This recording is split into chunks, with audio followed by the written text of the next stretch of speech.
Hello, everybody. So if you're out there and you can hear me, as always, I'd appreciate a little comment to let me know we're coming through loud and clear. But it is 7 a.m. here in Maui. I thought I'd liven things up, even though it's not Aloha Friday.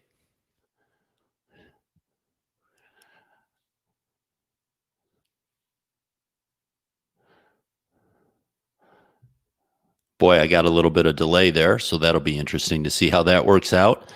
But we are going to be joined by Marty Edwards in a little bit. I see him queued up here. Okay. Hold on one second here.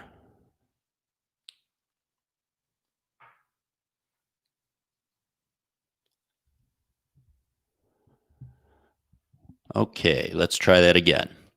So we're going to be doing a live broadcast here with Marty Edwards. We're going to be taking your questions and comments.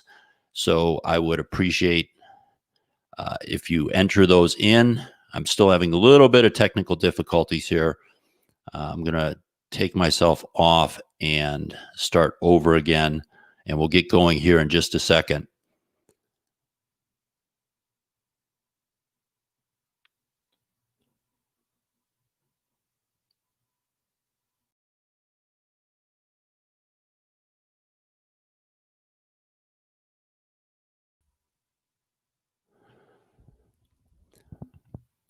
Okay, so we're back. So let me give you a couple announcements. First of all, we have started to add the on-ramp online into the YouTube stream. So I can put up the YouTube banner here. If you want to get ICS Security 101, actually Marty's was the first video in the on-ramp online. So you can get that. We've got 6 of them up. We'll put the other 4 up here in the next 4 days or so. But if you have anyone who needs to know the basics of ICS security, I highly recommend those. In addition, we are doing the Secure PLC Top 20 list. We put that banner up. Sarah Flukes, Jake Brodsky, and others are helping make that happen. So I'd encourage you to look at that. But I'm going to bring on my guest here. I'm going to bring on Marty and make sure we can hear him. Add Marty to the stream here. Hello, Marty. Are you there? I am. Good morning, Dale. So I appreciate you coming on at kind of a late notice, but we got a shocker at the end of the day yesterday with Chris Krebs being terminated by President Trump. So I thought you, as the longest serving director of security or ICS security at DHS, might have some thoughts on that. And I actually had a few questions for you, but why don't I just let you start? It wasn't a total surprise for us, but do you have any initial thoughts about the firing? Yeah, it wasn't a total surprise. I think it was Chris Bing that broke the story last week with Reuters, and so many of us in the community have kind of seen it coming. I guess my first thoughts is that what a terrible time to lose the director of one of the nation's lead cybersecurity agencies. We see ransomware events popping up in manufacturing facilities and healthcare facilities. Of course, we have all the election cybersecurity issues, and it just strikes me as Chris was a very bipartisan, apolitical individual, and I think that the community all felt that he was doing a good job. So like many, I'm disappointed in the news, but I also have a lot of faith in the men and women at CISA and DHS overall to do the right thing. Yeah, it was. I mean, it's hard to see any way that it makes sense, especially with a new administration coming in. Basically, the view that the election was a success overall, minimal credible claims of any hacking causing a problem. So it really just seemed like petty vengeance more than anything else, which is regrettable. I do though wonder. You and I have probably differed. I've probably been one of the more critical people about DHS in terms of I don't really see like that the Krebs regime has actually accomplished much. I don't see a lot of difference between when you were there. We still, we still have CVSS scores and ICS bulletins that are not that great. We haven't seen. I mean, to me, it would be hard to point to something they have accomplished, or really something dramatic that's been accomplished since you left. And I kind of gave you a hard time when you were there too, as you know. It's expected, right? It's part of the territory, right? And even the election success that they had, we really haven't had an example in 2016, 2012 of any serious hacking of the actual election itself.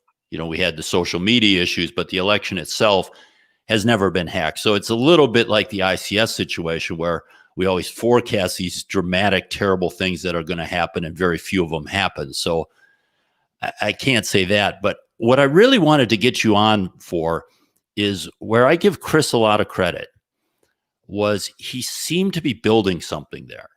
There seemed to be an energy there that I hadn't seen in a long time. He had built a good team up, and I almost wonder if it's one of those things where it takes a while to rev up before you actually see some results, whether you use your flywheel or your ocean liner analogy. So one thing I was really curious, and you'd have a better view than most, is how difficult is it to regain momentum when you lose not just Chris, but some of the people under Chris have also left because of the politics of the situation? Is it something that you can recapture in 3 months, 6 months, 2 years? What does it take to rebuild that? Yeah, it does take, I think, some significant time and effort. And I will agree with you. I think there was something there that Chris was building. And so there, you saw that momentum. You talked a little bit about, well, there wasn't any single, massive achievement that you saw. I think what I saw was the fact that Chris was really good at both supporting his people, so his team, and then supporting the messaging externally. And that was always a challenge that I had and that we had back in the day, is that just supporting that messaging externally. So that rumor control website is actually a pretty significant achievement to be able to put that kind of messaging out in near real time. So back to the question about the momentum and how do you retool. I thought about that after you asked me last night, and there is a pretty consistent changeover of political leadership during a transition of an administration. I mean, I was recalling here this morning that there was a point in time when I was at DHS that every single individual in the DHS chain of command above me was in an acting capacity. So it was the official performing the duties of Secretary of Homeland Security. Mm-hmm. So it was basically Larry Zelvin and I think, and everybody else was in an acting role. I think that in the short term, you don't see much change because people just kind of put their head down and they work on continuing the mission and continuing the tactical aspects of getting things done. I think what I fear is Chris had a really good understanding of and appreciation for the IT and ICS environment and that mission space, and was prioritizing that mission space, kind of on par with the election security stuff. And a new leader coming in may or may not have the same view of that mission space. So it's more of the slower strategic changes. I think that it makes the agency less nimble when you have vacuum in the leadership. If you have an innovative idea that you want to try, or you want to significantly change the course of a mission, it takes approvals. And if there's nobody there that is willing to put their approval on paper, That's where you see the challenges. But I think from a tactical perspective, like the certs, the machinery that's building the CVSS scores and managing the National Vulnerability Database and doing the continuous diagnostics and mitigation. I mean, the worker level civil servants are continuing to do their job and do it well. Okay, I probably didn't do a proper introduction of you. This is Marty Edwards. He's with Tenable now, but I think most people know him. He also was what was your official title when you were there? You were the organization has changed. The director of the Industrial Control Systems Cyber Emergency Response Team, or ICS CERT, which was in parallel to US CERT in the DHS org chart. And so in your answer there, I think what you're saying makes sense. So the kind of the general work, the ongoing work is going to continue to happen, right? Because they typically, a lot of that goes to contractors, to maybe GS-12 and below workers or something like that will just continue to work because they're apolitical. They're not part of the political apparatus. What about the idea of, though, the more radical changes that were envisioned? So I thought that one of the things Chris was really strong at, and you were good too, but I actually think this was something that Chris was a little different than you in terms of he was willing to throw stones a little more. He was willing to say, yeah, we really, we're not doing a good job here. We need to do a lot better. I know you always were looking for improvement, but I was a little bit struck sometime in my 2 interviews with him with his candor. And I think that's kind of what I meant, Dale, when I said he had a good rapport with the external people, right? So he wasn't afraid to look inward with DHS and sort of readjust things. I think one of the challenges that they'll have is CISA is the old National Programs and Protectorate Directorate, right? NPPD. And that organization, one of the things that CISA brought to the table was pulling it out from under DHS headquarters and making it sort of a standalone agency like FEMA. And that is a leadership and strategy race or discussion. And so I'm hoping that they won't lose any momentum in that area. Yeah. One of the things I wondered, though, is in my last interview with Chris when he was in the role, I asked him what was the number one priority related to control systems. And he surprisingly told me ICS JWG, that interfacing with the community was the number one priority. You've been away from there a little bit.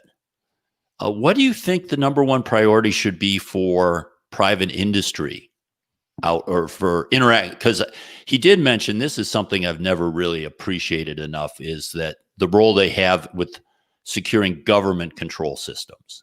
Yep. And maybe that's all they should do. They haven't done very well with private industry. Maybe they just punt on private industry. But if they were going to do something for private industry, what would it be? Yeah, it has been one of their priorities to kind of strengthen the public-private partnership area. So if you look at ICS JWG, predominantly that has turned into the event, and the working groups or the kind of actual task force teams that were under ICS JWG have been moved over to the CSWG, the Control Systems Working Group, of which I'm co-chair on the private sector side, and there's a DHS co-chair as well. So they are focusing very heavily on understanding where they can do better with their private sector counterparts. But you're right, with regards to the government mission, that's kind of one of my biggest regrets, is that I focused so hard on the private sector side that I didn't put enough effort into working with my colleagues in the interagency to make sure that all of the departments and agencies that had industrial environments and control system environments and building automation environments were investing in the security there. And DHS has some pretty broad authorities to actually tell the other government agencies what they have to do from a security perspective. And it would have been interesting to try that out, set the bar, basically be the poster child, and then people would look and go, oh, look, the government's doing a good job over here. We need to emulate or replicate, much like NIST 853 kind of gets used in the private sector, because it works for the most part, right? Well, you talk about the government side of it. I know they were focusing a lot more on state and local governments, and trying to do outreach and trying to push this organization out into the country like that. I guess one of the risks that we have, and again, if you have any questions for Marty or comments about what you think, let's say DHS's top priority should be in the private sector, please send those in. We're watching your comments and questions. But I guess what I'm wondering here, I lost my train of thought there. I'm wondering, this is it. So we were seeing Congress and to a certain extent DHS try to grab more power, right? They were saying we should be responsible for more of this, and they were to me, it's almost looked like they were taking some of the responsibility away from sector specific agencies. And for the reason that there was a lot of overlap. They were saying, look, you're going to do the same thing in all these places. Let's do it once. Let's do it here. Let's do it consistent. And not that the sector specific agencies didn't have a role like energy, EPA and such, but DHS was taking on more and more of that. I guess one of the risks we have here is you put all that responsibility in one area and then that area falls apart.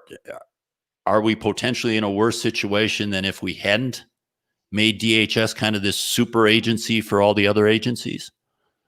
Dale, I'm not sure that I completely agree with the concept of putting all of the power into DHS as something that's happened.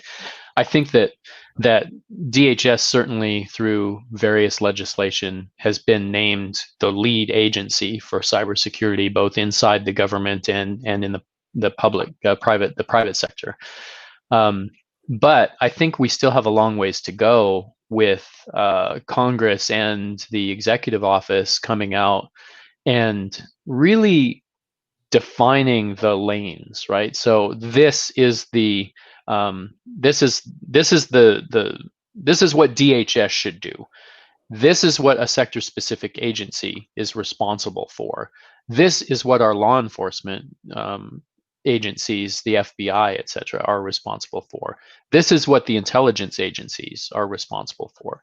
And that was always a challenge, is kind of the, everybody in Washington is trying to protect their budgets and to grow their mission space, but without some good guidance out of, basically the National Security Council, the White House, Congress, as to what roles and responsibilities do each agency have, that's where you see the duplication. So, you see sector-specific agencies such as Department of Energy standing up what essentially looks like an incident response capability that DHS already had. And in this community, we're fighting for so few subject matter experts that we really have to get the pencil sharper on where those capabilities should live, and then really work together collaboratively to make sure that that agency has the resources it needs to accomplish that mission. Yeah, as you were saying that, I was going to ask you who should do that, and you rattled off a few: NSC, executive, Congress. I guess one of the challenges is if the executive branch does it, that can change, right? That can change certainly with the new administration, but it also could change with if it's from the NSC, it could change if the NSC changes. Mm-hmm. They could play that, and I think that always is difficult. You live that shifting of responsibilities. You just start to get a handle on something, and then they change the rules on you. But then if Congress does it, I never have a lot of confidence that Congress has enough visibility to know what to do right, let alone getting them all to agree. But I always think that the congressional job is the hardest because they're supposed to be experts in everything. They're supposed to be the ones that decide the best structure for ICS security, healthcare, social security. I mean, just this huge range. Yeah. Putting that responsibility on them seems to fail. So how do you deal with this issue of changes in administration, changes in people, or the straitjacket of congressional legislation? I look at it kind of similar to the discussion of compliance versus security, right? I mean, if Congress comes out with much too prescriptive legislation, then we run the risk of exactly what you said. It becomes obsolete or it's implemented incorrectly. I think you have to have fairly broad legislation that empowers the agencies to do what's necessary, that incentivizes industry to do what they need to do, but gives them some flexibility in how they do it. And that's where that's where all of the art, I guess, of working with Congress comes from, right? Is that there is a balance there. It's challenging, but I have a fair amount of I've worked with a lot of congressional committees over the years, and I have a fair amount of confidence that even though they're not necessarily subject matter experts in a specific area like industrial control systems, OT security, they bring the right people to the table. I mean, they call myself, they call you, they call our colleagues, and get our opinions on how to structure something, and that brings some confidence to me. Well, so Lyron, I see your question. If there's any questions on this topic, send them in now before we shift off it. But the last thing I want to talk about is let's look in the future a little bit here. If DHS is going to have to assemble a new team, probably won't happen in earnest until January with the new administration.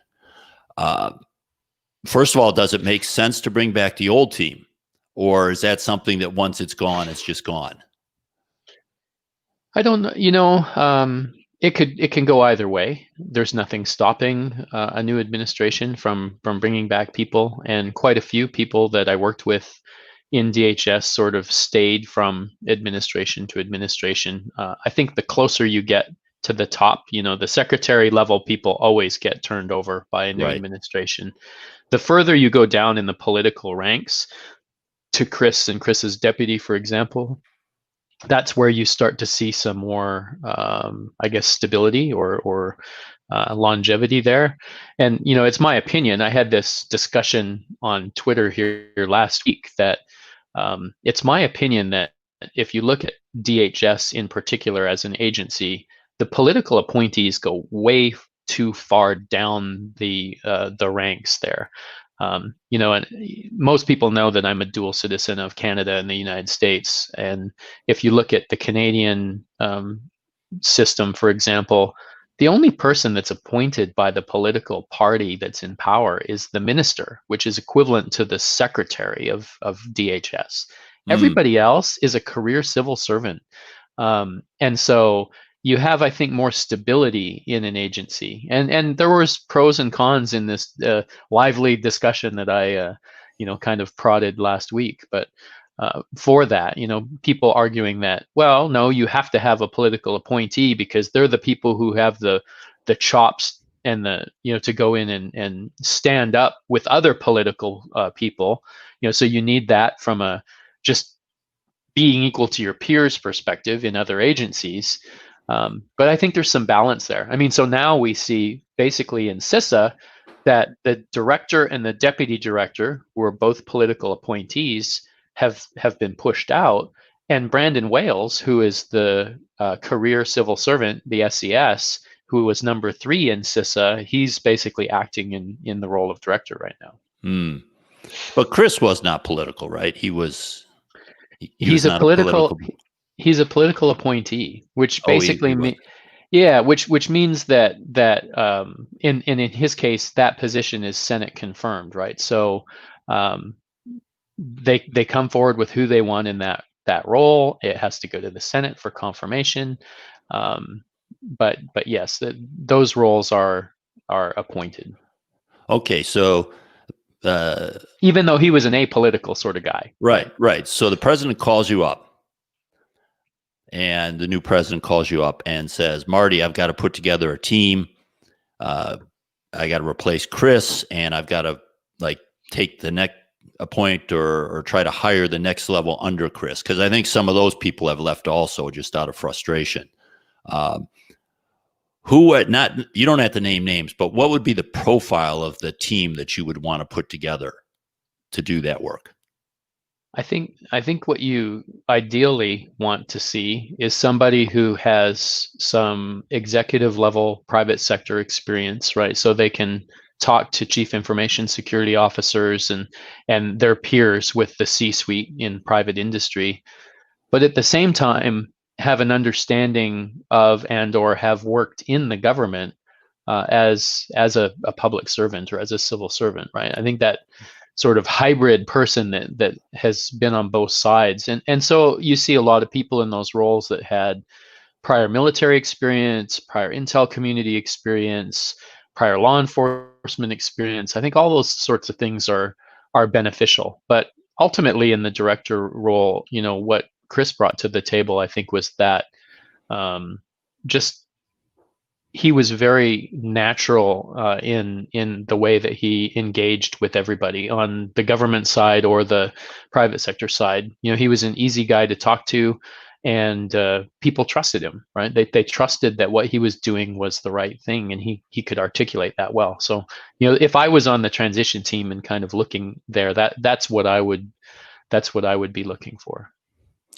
Okay, we've got some questions. Daniel Lance, if you can put in more information on your question. I'm not exactly sure what you mean. Are you talking about his statement that there was not hacking in the election? So give me a little more on that. But we got a couple questions on this. This one, I'm not even sure I understand what the NDAA is. Does that make sense to you, Marty? Should our community focus most of our efforts in getting funding and programs through Congress via the NDAA? Does that mean anything to you? I got so many acronyms in my head. I don't want to take a guess. But Okay. if I'm looking at policy and that maybe it's akin to the comment that I made earlier that, you know, it's kind of like compliance and security. There's a balance between how prescriptive you are. Well, so then that's related to this question. How do you legislate security without compliance? So there's at least two roads that we see going through the Congress. One is compliance. We're going to tell the industry they must do this. We're going to tell the sector-specific agencies they must do this. And then there's the broader ones of just providing funding, right? And there's an overlap. Usually when they provide funding, there's some very broad things they have to do. But where are you? Are you more in the idea of provide the various agencies with funding and broad mandates, or as Larry said here, to try to get some sort of compliance regime in place? Or I guess you could task the sector specific agency with coming up with a compliance regime, right? You probably wouldn't do it at Congress. You know, I guess I traditionally have not been a big fan of compliance, and I guess that's living through the NERC SIP iterations over the years. But I don't think we can push aside that there has been improvements in the cybersecurity in the electrical sector, for example, because of NERC SIP, right?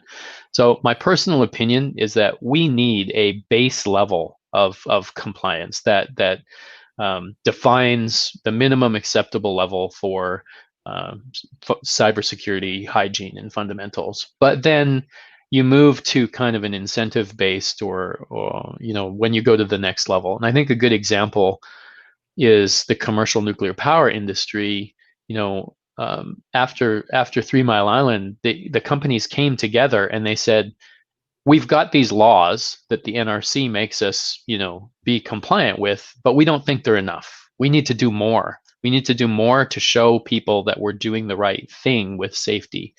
And so they formed basically an organization. It's called INPO, and that organization basically defines that level of performance and standard that they try to achieve. And I think that we're seeing some similar things shake out. So now going back to Mr. Foose, thank you, Dave and Tyler, for giving me some clarification. I'm not a big fan of bundling, you know, broad department and agency wide, across multiple departments and agencies into the Defense Authorization Act. I think that you have to get more specific.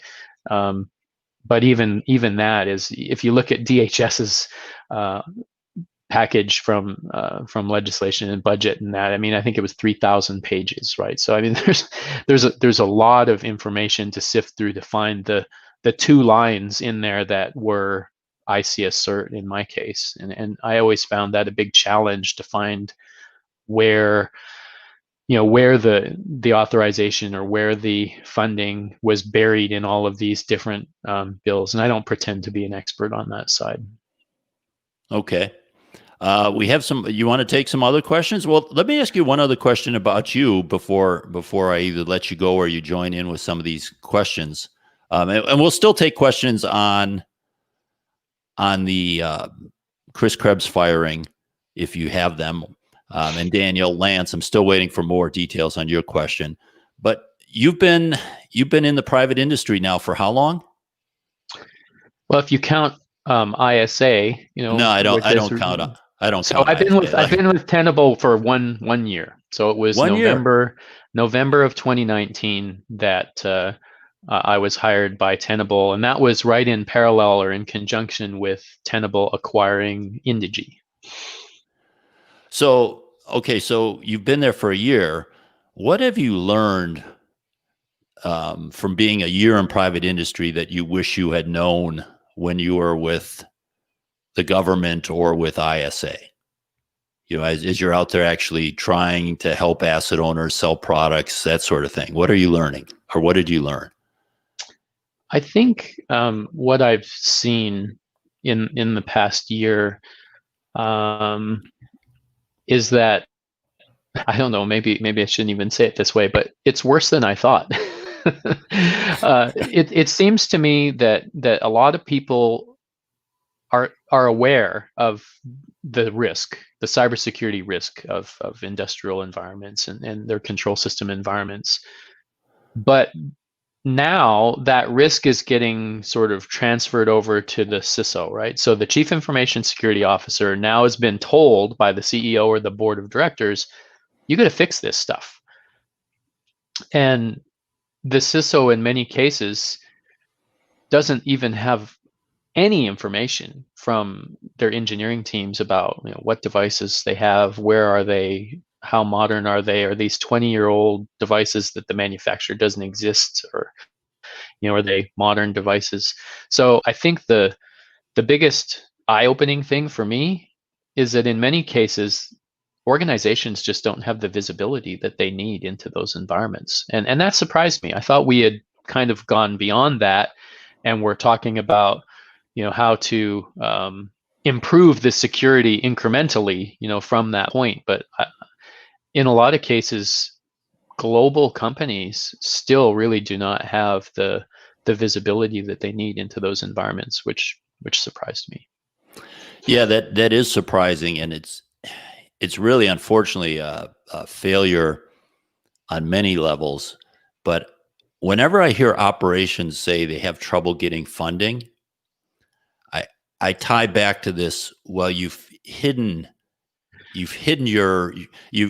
provided this brilliant capability where you're providing products and services so reliably for year after year, decade after decade, and you've said, leave me alone for a long time, or not everyone, but a lot of them have. And you've hidden over here, which has caused this visibility issue, but it also is why you can't get money, because you have to raise problems to get funding. And we're working through that, but it's interesting that you see that more concretely now than you did with the government or with ISA. I think that with ICS cert, I was so heads down in the kind of production of materials to help private industry, and you and I differ probably on my grade for how well we did that, but it is still pretty amazing to me that we don't have that visibility. Your comment about OT or the operations kind of hiding the not really perfection, but hiding how well they do, right?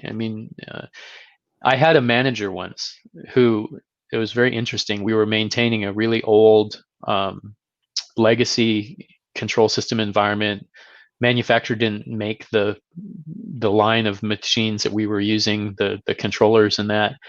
And we busted our butt keeping them running all the time, and had all kinds of gray market spare parts. I had literally a warehouse full of old parts to scavenge from. And he told me one night after we had pulled off a Herculean effort to keep something running, he said, you can't choose when these machines are going to fail. He said, but Marty, you can choose when they can't be fixed. And what he meant by that was that maybe we shouldn't pull off these Herculean efforts all the time. Maybe we should selectively let something fail to prove a point and say, look, I just don't have the capabilities to keep this thing running, and you have to invest in it. And it's not really sabotage, it's just at some point you've burnt out all the people. They've worked 16-hour shifts back to back to back, trying to find the bug in the system. And it's like, you know what? We should take a more strategic approach here. Yeah, or even if you don't say let them fail, or maybe don't do something heroic, point out the fragility to the sea levels and say you are accepting a huge risk if we don't invest in this, as opposed to just saying we got this, give us a big capex every 15, 20 years. We've got Chris. I asked Daniel Lance to explain what he meant, and I thought this was what he meant. I just didn't want to put words in his mouth. But he was talking about shortly before his firing, Chris Krebs had said, Director Krebs had said that this was the most secure election. Do we have any evidence of that? Well, first of all, I'm going to say I do not represent DHS. Second, I'm going to say I'm not an election security expert. But what I'll say that I hear from the community is that I know that in the past 4+ years that the cybersecurity community has partnered with the elections community to help them. And they're on a very similar journey that the control systems people were on, right? I mean, they've got these machines that are running legacy and obsolete operating systems. They're in so-called air-gapped or isolated environments. They, so we're at least aware that they've gone out and tried to do some improvements around those, and that the manufacturers of the machines, I think, have done that. The state election officials have had their environments checked by DHS. I was aware that DHS was working with the different states to go and check those environments to make sure that they've done they have good cybersecurity practices in place.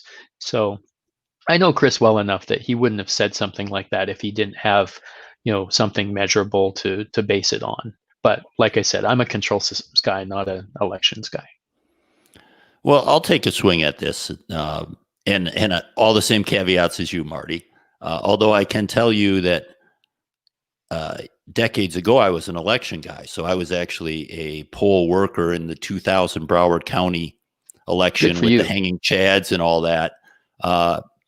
And you see that elections have problems. I mean, we had people in that election waiting in line for 2 hours. They had their little ballot in their hand. They voted, and they'd walk out the door with the ballot instead of putting it in the box. And you'd have to chase them down. And I don't know how many we missed, but there's a certain error rate. And then in 2002 was the first year Florida had electronic machines, computer-based voting. And that was a complete disaster. Almost like trying to run a new system without the proper preparation. They just weren't ready. I think on this question, Daniel, I think we can say this was the election that the most attention was paid to cybersecurity. That's clear. I mean, that's probably 10x the amount of, or more amount of attention was paid to it. I go back to what I started with. I don't think we've ever seen evidence that there has been hacking of an election that has been changing enough votes to cause a problem. I don't even know if we've seen evidence where hacking has changed some votes in an election. But this was the first year where they really said that's a strong possibility and we need to do something about it. Yeah. So And then I don't know how you define secure in Chris's word, but I would say most attention. I'm sorry, I interrupted you. no, I'm sorry, I was interrupting you. But with Daniel's follow-on questions here below,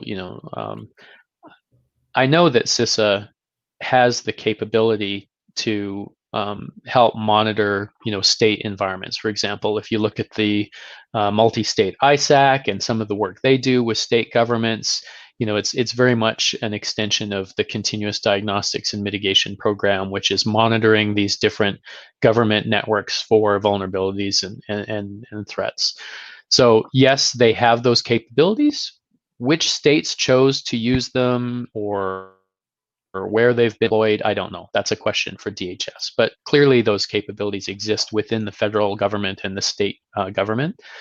Yes, they have a hotline number. I mean, I'm ashamed to say that I don't really know what they call it anymore. It used to be the NCIC, right? The National Cybersecurity and Communications Integration Center.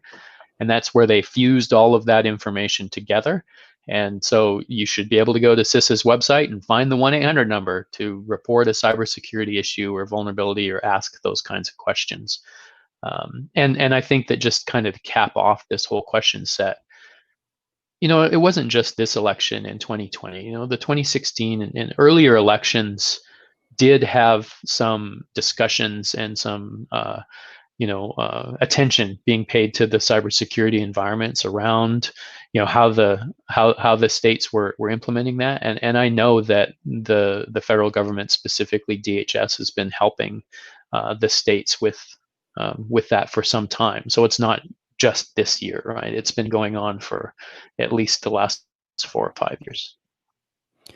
And I think the other thing that we might want to note, while I might not say this is the most secure election, just because, again, I think we don't have evidence that others had problems related to cybersecurity, but there was a real possibility of let's say, a non-malicious cyber incident. If we take the Wisian definition of cyber incident, where it's just something, availability, integrity, confidentiality go away. We saw with the Iowa caucuses, someone put in a new voting system and it was a train wreck. They basically couldn't count the votes. We didn't have any of those cases with a lot of new technologies tried and a lot of new COVID challenges stressing the system. So that might have been the most, the biggest accomplishment, even more than stopping the hacking, that basically some delays and such, but people got to vote and their vote got counted. I think that some of those kinds of challenges that have cropped up, in the past few years would have lent, if I was in a state's election official kind of chain of command, I think I'd be wanting to do some additional testing and environmental, let's test this to make sure it's working right. And hopefully all this attention that's being paid, and I do have to drop off here soon. Okay. But I think that all of the attention being paid here from a cybersecurity perspective and an election integrity perspective, it's a positive conversation. I mean, there's negatives to certain aspects of it, but overall, making sure that the integrity of our election process is transparent and it's measurable and it's achievable, those are all significantly important, goals for our democracy. And so we have to put additional efforts into this. And so people like Kim Zetter have been reporting on this a long time. Kim, I know well, and she's very passionate about this area and about the paper trail and the auditability and come on, people, it's 2020. We have the technology to do this. It's exactly the same conversation as OT, right? The election machine is this legacy machine that gets rolled into the closet and then rolled out of the closet, every 4 years, and they blow the dust off of it and they turn it on and hope it works. That's not acceptable from from a running our democracy perspective. We need to invest not only CapEx, but operating expenses in maintaining these environments, securing the environments, having them available in a secure way all the time, and we just have to move towards investing in that capability and that functionality. Okay, well, Marty, you said you have to go, so I'll let you drop off. I appreciate you coming on in this last minute and giving your thoughts based on your experience at DHS and elsewhere. It was a lot of fun, Dale. Thanks for inviting me, and hopefully we added some color to the conversation. Certainly. Okay, so just a little bit of time left here. Let me go through the questions here. I really appreciate them as they're coming in. Some of them I don't understand. Jose is asking, which phase of the cybersecurity roadmap are most industrial enterprises at? I don't know which roadmap you're talking about or the phases that you're talking about, but we're still in the early days. There are some companies, a small number of companies doing well that I would say are at the phase where they have a program deployed, they're implementing it, they're maintaining it. Typically, like in the framework, they would be at a maturity level of 3. They're not adaptive yet, so they're not at a 4. But I think that's the exception. As Marty said, a lot of people are still coming to grips with what they have and what to do about it. Let's see if we have some other questions here.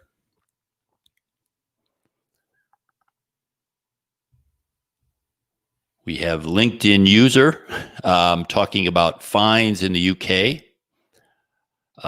Should this not be applied to ICS, in particular CNI, name and shame?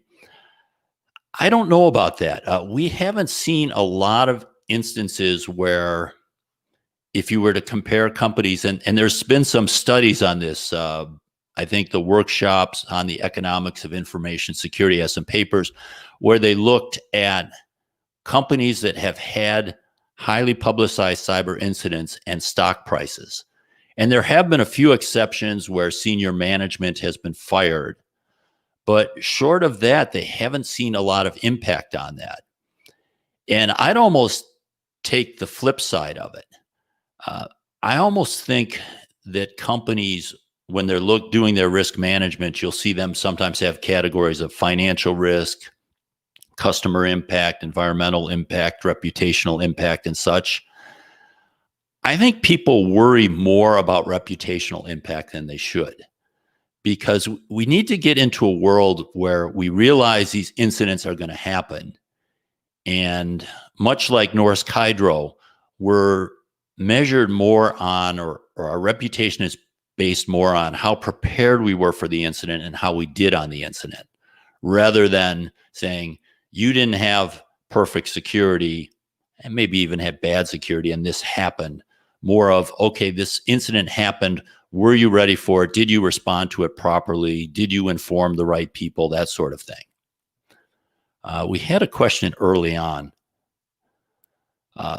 From your practical experience, which technical trends have had the strongest impact on OT and ICS security?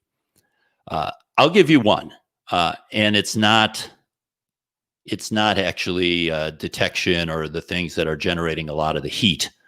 It would be virtualization. I think that finally the embrace of the ICS vendors to deploying things in a virtualized manner offers the biggest benefits to us in terms of not locking us into platforms, in terms of recoverability, in terms of testing, in terms of ICS vendor support. It's just a tremendous benefit to everyone. Let me see if we have any late minute questions here. I think we have nailed all of them. Yep, I think that's it. So I appreciate everyone who's attended this. You'll be able to see this on LinkedIn Live afterwards. We're not going to have a show next Wednesday because it's Thanksgiving here in the United States, but we'll be back in the Wednesday after that. We were on YouTube Live this time, and a lot of this is just in preparation for a more formal show that I'll be launching at the beginning of next year. So sometime in January, there's going to be actually a weekly show with a little more structure, but I'm experimenting a lot. I've got a green screen on order. We'll see how things go. But I appreciate your time, and I hope I won't talk to you before then. I hope everyone has a nice Thanksgiving, and I hope everyone's staying safe. So bye for now.